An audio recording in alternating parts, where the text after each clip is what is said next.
The Holy Gospel according to Luke. Glory to you, O Lord. On one occasion, when Jesus was going to the house of a leader of the Pharisees to eat a meal on the Sabbath, they were watching him closely. When he noticed how the guests chose the places of honor, he told them a parable. When you are invited by someone to a wedding banquet, do not sit down at the place of honor, in case someone more distinguished than you has been invited by your host. And the host who invited both of you may come and say to you, "Give this person your place." And then in disgrace you would start to take the lowest place. But when you are invited, go and sit down at the lowest place, so that when your host comes, he may say to you, "Friend, move up higher." Then you will be honored in the presence of all who sit at the table with you. For all who exalt themselves will be humbled, and those who humble themselves will be exalted.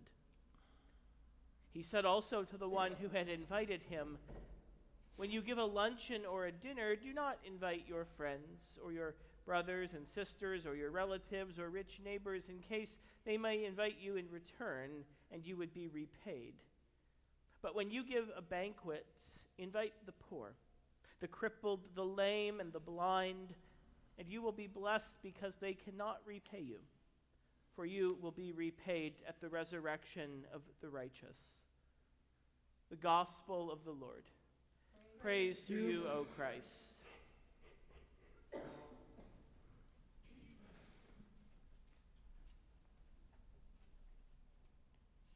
A place for everything and everything in its place.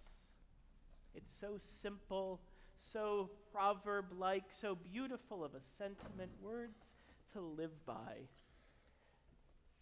It's no secret that I like things neatly organized. If we had projection screens in our worship space, I could have prepared a whole slideshow to accompany this sermon with before and after photos of the pastor's vestry, or the church office, or even our church database. And that's just a starting point. A place for everything, and everything in its place. So maybe I'm a little obsessed with order.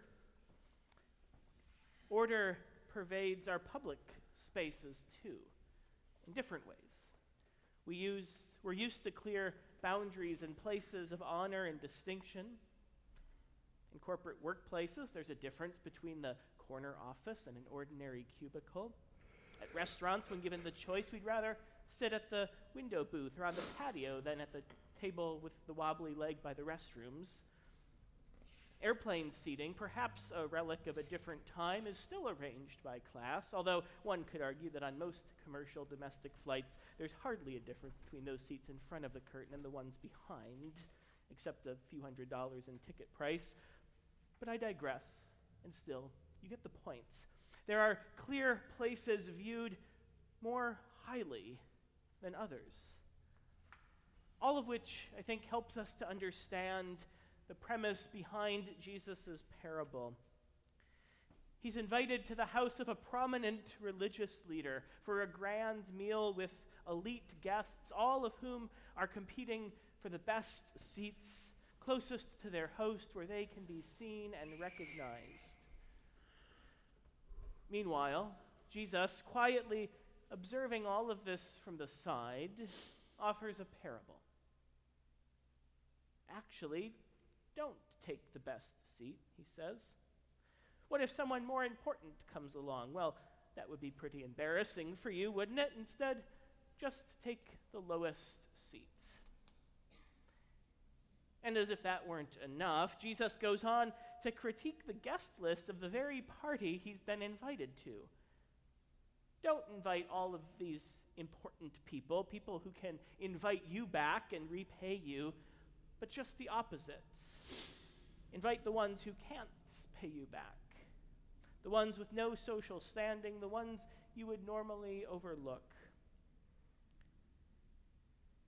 But this isn't quite so simple. This isn't a lesson about table etiquette, It's not a story about place cards or table reservations. The point isn't really even about who sits where. This is a story about humility. Humility. It's a strange concept. Humility wasn't exactly considered a virtue in Jesus' day, and it's not exactly the most intuitive in our own time either. Humility is often seen as the opposite of pride, and we like to take pride in our identities and our achievements, and there's nothing wrong with that. Maybe we need a better definition of humility. Now, as you also might know about me, if you've ever spent more than a few minutes talking with me, I used to live in Chicago for a while, where I grew accustomed to the peculiarities of public transit. As a daily train and bus passenger myself for several years, though the scene is certainly not unique to the Chicago Transit Authority alone. Picture it. A crowded bus or train car at rush hour. An elderly man or maybe a pregnant woman gets on, not a single seat to be found, when all of a sudden a fellow passenger, apparently in search of a gold star, gets up, so graciously and publicly making a display of giving up their seats so that this other person could take it, so that everyone can see what a good person they are. I've seen it more than once. That's not humility. Instead, I want to suggest that humility is something more like standing up before that person gets on, making a place for others before they show up. Humility acknowledges that there are others who are not yet at the table. It doesn't ask us to consider ourselves as less valuable or to take the lower place for its own sake. But humility does invite us to be aware of others who don't always get a place at the table, and to make space for them, even if we don't know who they are, even if they're not here yet. Humility is the grace to live in community and to embody the kind of extravagant welcome and hospitality that Jesus showed when he dined not just with prominent Pharisees, but with tax collectors and sinners. Still, there's sometimes this hesitation for those of us who have always had a place of distinction, a place of privilege at the table. And I think that hesitation boils down to fear. Fear that there's not going to be enough space, enough food, enough. Whenever I'm at a large conference or gathering where a meal that's being served buffet style, I seem to have a knack for either choosing or being assigned to one of the last tables to be dismissed to get our food. I'm also not exactly known for being the most patient person, as I keep eyeing the line and the buffet tables, letting my anxiety get the better of me. Surely they'll run out of food before it's our turn. And yet, in all of my years of buffet meals, there has always been enough. Of course, there is enough. At God's banquet table, there is a place for all, and enough for all. That's Jesus' point. I don't think he really cared about who sat where. Instead, he's showing us what the reign of God looks like. A place for everyone, and everyone has a place.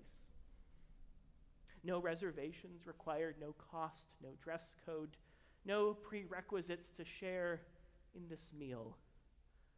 We don't even have to all agree about what we believe to share this meal. We just have to be hungry for a word of grace and forgiveness and wholeness. Christ invites us to the table whether we think we belong or not. Christ invites us to this table where all are welcome, where no one is turned away, where there is enough for all, and where no one lacks for food.